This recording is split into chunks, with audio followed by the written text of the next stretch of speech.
We play D&D for a chance to imagine ourselves as a supernormal figure in a world of magic, danger, and fantastical beasts. Our goals are to advance in power, make discoveries about that world, and learn its secret. We also play because the storytelling format of a role-playing game is unique. The players are the protagonists, the antagonists of that world, and they are the audience for the narrative that's unfolding. So we mark our progress in that world in terms of the levels that we achieve and also the items that we discover. Our booty, magical weapon and armor, rings, wands, fantastical items, along with gold, gems, and jewels. But then there are the treasures that are not recognized as such when first discovered. They possess no magic powers, they're not necessarily constructed of any valuable material, nor do they show any particular merit. Yet these are the treasures that can provide some of the greatest moments in a D&D campaign. For these unique items possess a quality more valuable than any magic or gold. These items are story treasures.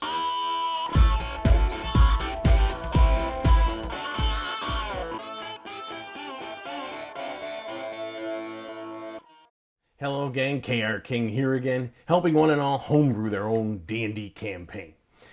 Treasure has been part of the game since the box set. The second volume was called Monsters and Treasure. And I think Gary Gygax and Dave Arneson were obviously very influenced by Tolkien's books, and you have one of the first discoveries of treasure in The Hobbit, when Bilbo, the dwarves, and Gandalf go to the troll's lair and they find Sting, the orc sword, and this was kind of inspired a lot of the ideas of searching out lairs as the game evolved. To this day, most battles end and the players search the bodies, see if they find anything, track back to a lair. And obviously when you go to, dungeons or keeps, you're constantly looking for secret chambers and, latches in the floor, anywhere where treasure might be hid. And magic weapons and items help players in terms of the mechanics of the game, helps them explore the world, can often help them role playing. And, cash and gems help fund their activities in the world they're exploring. But I found that in terms of storytelling and in terms of unfolding that story, items that I call story treasures can be extremely useful. Not necessarily valuable in themselves, although some are. Some can be sold for high value. But instead, their value is the information that they give to the players that the players can use or the players can hide from someone else. All right, so probably the most familiar story treasure is a map. Whether it's to some lost treasure buried somewhere or some unknown place or forgotten place or the location of something very important. So the treasure map was a reminder to whoever buried the treasure about its location, how deep it was, and it tells us a story of how valuable that treasure is in terms of the elaborateness, if there's traps or different levels, think of the infamous money pit up in Canada. And with treasure maps, you can put codes and puzzles and things because a treasure map is kind of a lock and you need to find a key to open it. Now, you can have the map of a dungeon that started off as something rather innocuous. It was made by the dungeon maker for whoever financed it as a blueprint for that dungeon. But now, centuries later, that map can be worth its weight in gold. Because first it might provide the above ground location of that dungeon if it's been lost to time. In addition, of course, the underground layout of the dungeon and potentially any traps or secret doors. Because exploring a dungeon to which you already have a map gives the players a tremendous advantage. If you run into something especially nasty, you can look on your map, here's an escape route. You can see all the passageways and chambers that are coming up in front of you to prepare yourself. It's a lot harder to get surprised by something. So if the players do discover a map to a dungeon, you can play with this a little bit. You can say that the map is only half finished. Perhaps the party was killed before they could complete their task, before they left. It got too tough and then they were killed or they lost the map or something happened. You may have the map to a dungeon that hundreds of years ago the entrance was closed by a giant cave-in. So the players get there, nobody would have known this dungeon is there. But on the map is an air chimney, right? And the players could search out, and if they could find this air chimney somewhere up the mountain or whatever, and perhaps covered by debris or even just vegetation, suddenly the players have access to an entrance that no one knows about. You know, the anticipation for this can be tremendous. The thing about a story treasure is it can bring the players into contact with more powerful figures. If they can't figure something out, place names that don't make sense, they've got to do research, they can go to these people in a cooperative sense and work with them. And then these powerful figures are like, hey, you know, these people, they're out in the world, they're doing stuff, they're exploring, right? So don't just think of it as terms of just a map to treasure or something, but a chance for the players, if they have to do research or whatever, they've got this powerful item. Now, of course, then they can become the target of, you know, NPCs or creatures or whatever that are interested in this. You know, they have discovered the lost map of this, you know, and so suddenly they are the focus. Again, protagonist, antagonist, and audience. So another classic parchment story treasure is the diary. So the classic, of course, Lord of the Ring, in the mines of Moria, the dwarf has been writing about the siege, and, you know, they literally find the quill in his bony hand, which only happens in the movies. Now, you can play with this trope a little bit, and here's a little point of order.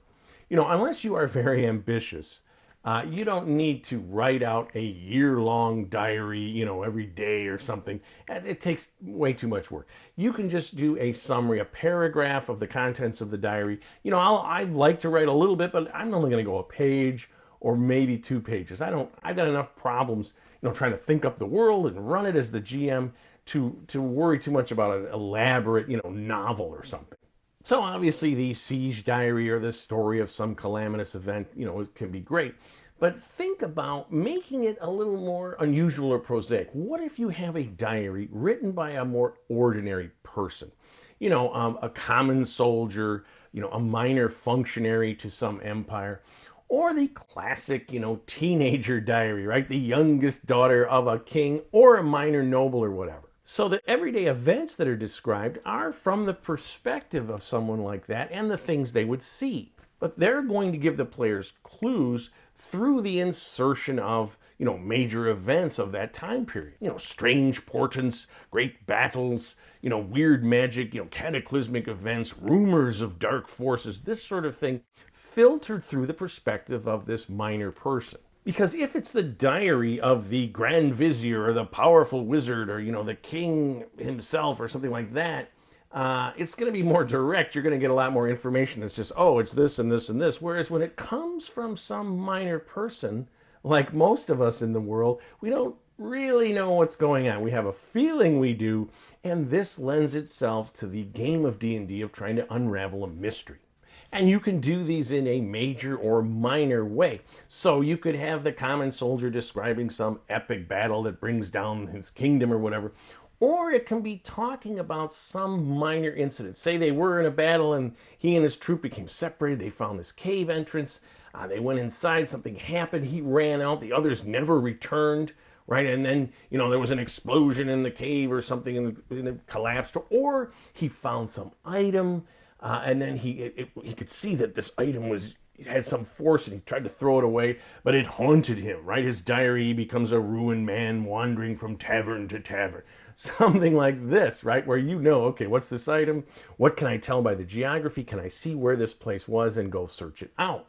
You know, the youngest daughter of a king, describing, she's insomniac, she wanders the hall, this mysterious stranger who keeps visiting her father, and this stranger seems nice. They smile at her or whatever, but then the father takes ill. Something happens. You know, the vizier takes over. She's banished somewhere. Now she's writing from some tower. And she describes, you know, the vizier's, you know, evil pact in some item. Or, you know, again, you think about, okay, so the players are going to search this out. Why? Was there some item here? Is there some curse? Does it relate to something that's continuing in the world that you have today? You know, the low-level functionary. He's an assistant to some wizard or some grand person. Then this wizard, let's say they become enthralled by a scrying mirror, right? At first they can just observe different areas of the empire. But eventually there's some personality there in this mirror. And he says, if there's one thing I'll do is try to destroy this mirror, or the diary ends. And again, I'm just sort of spitballing here, thinking these up. You can go on and on with these diaries because when it's a minor figure, when it's someone who wouldn't know the truth, you can leave gaps that the players have to fill in. And you can expand upon this to, say, a short story that tells of some wizard's great citadel, and the players look at the place names and realize, well, I can recognize that peninsula, but there's no citadel there now. Could there be one, still that remains underground? You can also use epic poems to describe great events. The Norse sagas are classics for this. They talk about battles. They talk about exploring unknown lands, the fantastical creatures that are found there. This may give the players clues. They could find this saga, and decide to, mount an expedition to search out this unknown island that they describe. So we tend to think of art treasures in D&D purely from their cash value, but they can be story treasures as well. Think of a painting or a tapestry.